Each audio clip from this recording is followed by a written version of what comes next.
যে লিজত লৈছে বুলি শুনিছোঁ। লিজত লোৱা মানুহজন কোন? সেইজন নাইতো ইয়াত। নম্বৰটো কাৰ কাম? নম্বৰটো আছে, আপোনাৰ তাতে আছে। নম্বৰটো দি দিয়ক, নম্বৰটো আমি ফোন কৰিম কাইলৈ 10টা বজাত মাতিম।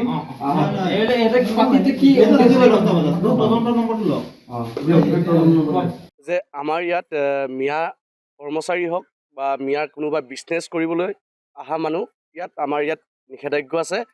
এটা কথা স্পষ্ট, আমাৰ ইয়াত মিয়াৰ কোনো দাদাগিৰি বা মিয়াৰ কোনো উদ্ভণ্ডালি আমাৰ এই খিলঞ্জীয়া ভূমিপুত্ৰ অঞ্চলত নচলিব।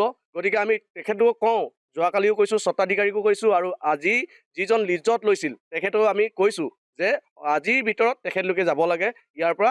তেখেতলোকৰ য'ত বাসস্থান তাত গৈ তেখেতলোকে খেতি কৰে, বেঙেনা খেতি কৰে, ভেন্দি খেতি কৰে, আৰু অন্যথা আৰু কিবা খেতি কৰে। ক'ৰ পৰা আহিছে যে ক'ত তেখেতলোকে বাসস্থান কৰিছিলে? তেখেতলোকে জুৰিয়াৰ পৰা আহিছোঁ বুলি কৈছে। 7জনমান তেখেতলোকক পাইছোঁ, 7জনমান আছে। তেখেতলোকে জুৰিয়াৰ পৰা আহিছোঁ বুলি কৈছে। 2মাহমান হ'ল ইয়াতে একেখন এই জাগাতে তেখেতলোকে অঞ্চলতে ঘূৰি আছে আৰু কাম ইয়াতে খেতি কৰিছে।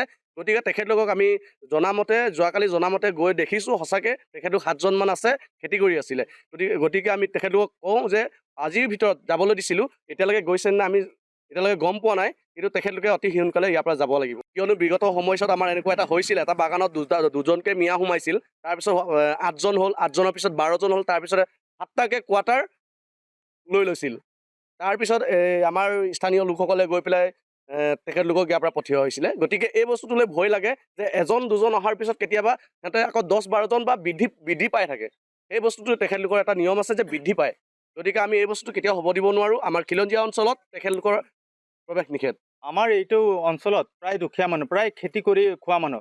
তেওঁলোক যদি কয় আমি খেতি কৰিব নোৱাৰোঁ, বৰ এইটো লজ্জিত বিষয়, আমাক লাজ দিছে। তো এই কথাটো আমি কেতিয়াও মানি নলওঁ। আৰু তেওঁলোক আহি যি ইয়াত ভেন্দি বেঙেনা খেতি কৰিছে, দৰকাৰ পৰিলে ইহঁতক ইয়াৰ পৰা উলিয়াই আমি যিকেইটা স্থায়ী বাসিন্দা আছোঁ আমি নিজে খেতি কৰিম। 10টাত ইহঁতক যদি ইহঁতে ওলাই যোৱাৰ লগে লগে আমাৰ স্থানীয় মানুহে কৰিম এইবিলাক খেতি। সকলোৱে খেতি কৰা মানুহ, অতীতৰ পৰা খেতি কৰিয়ে আছোঁ, আৰু গাঁৱৰ সকলোৱে কৃষিজীৱী মানুহ হয়, চবেই কৃষিতে লাগি থাকে।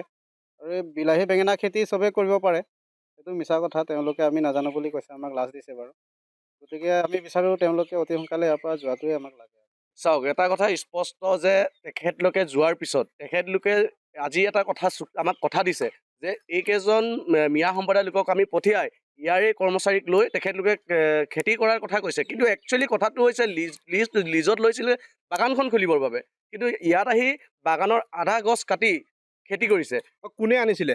এইটো আপোনাৰ তজন আহমেদ বুলি জানো মালিকজনৰ নাম, মাটি মালিকজনৰ নাম। কিন্তু আৰু যিজন লিজত আমি খাইৰুল বুলি জানো, তেখেতক খাইৰুল বুলি আমাক চিনাকি দিছে। খাইৰুল বোলা মানুহজনে ইয়াত আহি খেতি কৰিছে। গতিকে আমি বিচাৰোঁ যে চাহ গছৰ খেতি নকৰি ইয়াত আহি চব্জি বেঙেনাৰ খেতি কৰিবলৈ কিহে পালে? স্বত্বাধিকাৰীজনে তোমালোকক কি আশ্বাস দিছে এতিয়া? স্বত্বাধিকাৰীজনে কৈছে মই লিজত দিছোঁ, লিজত দিয়াৰ পিছত মোৰ কোনো তাত কথা নাথাকে, কিন্তু মই চাহপাত বাগানখনহে এৰি দিছোঁ, তাত মই খেতি কৰিবলৈ দিয়া নাই বুলি কৈছে। আৰু এটা কথা ক'ব বিচাৰোঁ, যিজন খাইৰুল বুলি লিজত লৈছে মানুহজন, তেখেতক এটা কথা ক'ব বিচাৰোঁ, যদি খেতি কৰিবলৈ ইচ্ছা আছে ইমানেই, যদি ভেন্দি আৰু বেঙেনাৰ খেতি কৰিবলৈ মন আছে, তেনেহ'লে জুৰিয়াত গৈ কৰক, নিজৰ বাসস্থানত গৈ, নিজৰ গৃহত গৈ পেলাই কৰক। নিজৰ খেতি বাতি যদি মাটি নাই, তেনে ওচৰ চুবুৰীয়াত গৈ কিনি পেলাই নিজে খেতি কৰক। এই খিলঞ্জীয়া ভূমিপুত্ৰত আহি দখল কৰি এই আমাৰ খিলঞ্জীয়া ভূমিপুত্ৰৰ জেগাত দাদাগিৰি আমাৰ ইয়াত নচলিব।